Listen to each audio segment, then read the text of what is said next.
Welcome to Waterloop. Here with Megan Glover, co-founder and CEO of 120Water.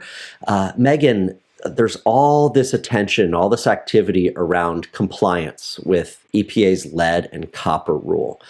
Why is there so much attention on this? Why is this challenging for the water sector? The lead and copper rule and compliance with the lead and copper rule is challenging because it is probably the most complex Safe Drinking Water Act rule that there is currently. And now, after 30 years, it's become even more complex.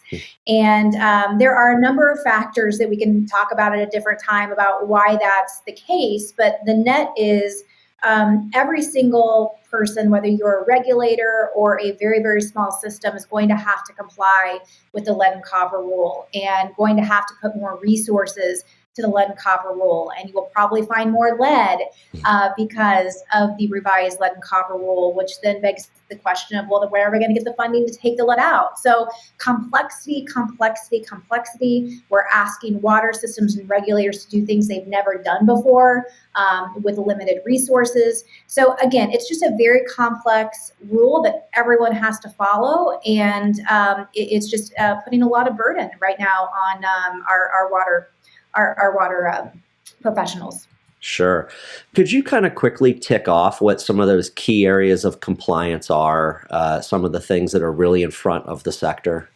Yeah, absolutely. So the nearest thing and the most important thing right now are creating lead service line inventories. So currently there is no federal mandate around service line inventories. So LCRR mandates that all water systems and non-transient, non-community water systems must identify the lead service lines in both public and private material type and prove that it's not lead. And that proof has to be in some sort of verification or verification method. That undertaking, just that single undertaking, is unprecedented. I mean, I just, again, we help customers, 600 of them, create these inventories. And I will tell you, it is just a mammoth kind of size of a problem. And so that is kind of that first thing. It's creating those inventories that don't currently exist, requiring water systems to go beyond the meter, again, which they normally don't do, to interact with the customer and try to identify that material type.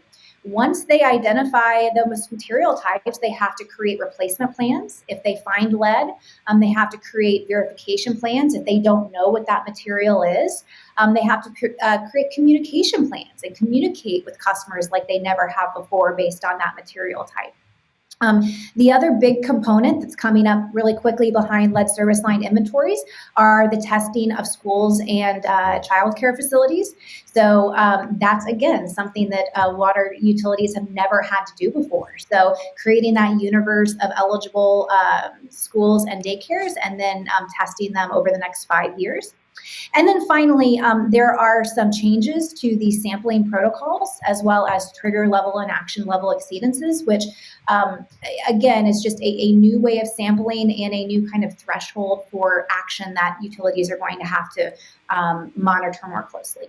Yeah, complex and multifaceted here, unbelievable. So 120Water, could you talk a little bit about how your company is able to assist utilities and other stakeholders in this lead challenge and address these compliance issues that you mentioned?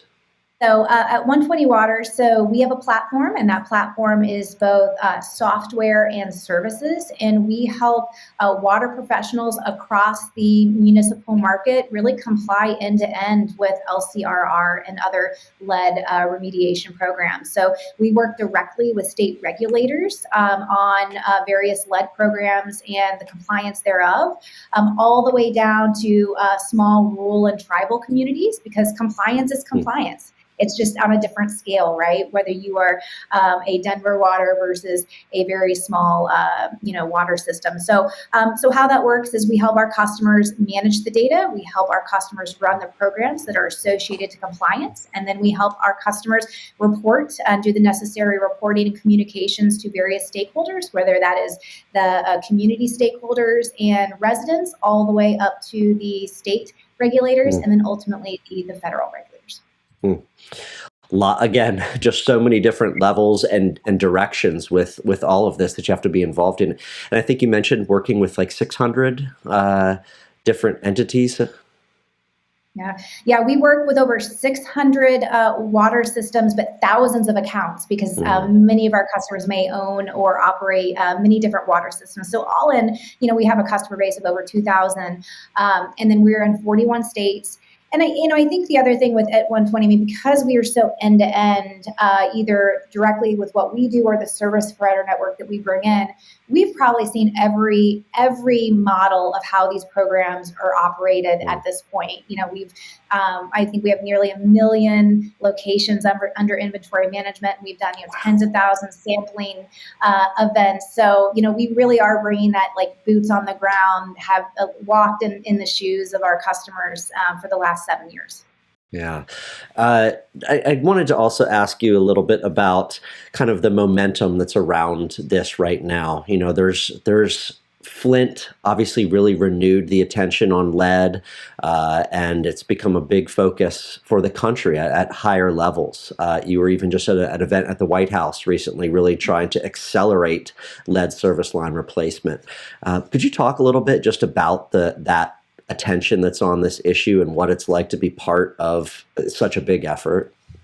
For water and lead in drinking water to be among a pillar, I think at the highest level, at the federal level, is a really good thing. No matter what side you sit on, a very, very good thing for water, because I have no doubt that the intent to get funding to be part of the solution is there. And so I think where we are right now as a community is, how do we get that funding in the hands as soon as possible, so that we can have access, so that all utilities of all sizes can have access to funding to actually start identifying where they have lead, and ultimately the plans to get the lead out. Because I think we can all agree that so long as lead sits in our systems, it's always going to continue to be an issue. So again, really getting that bipartisan infrastructure law funding distributed in the hands of communities as soon as possible is only going to benefit not only our water community, but the public health of all. So that is what we're focused on. Again, whether it's through helping our customers apply for federal or state or private funding, or working on programs that are federally or state funded. But I think that's the goal and the focus right now, is how do we get that funding to match that technical assistance that's eventually going to solve the problem. Lastly, I just wanted to ask, the timeline for compliance is creeping up on the sector. There's thousands of utilities and systems out there. Just how should one get started if they have not started moving on this already? What's your advice? Obviously, reach out to you all, right? Yeah. But I mean, inventory. There's also a lot of buzz in terms of how the rule might change with the improvements.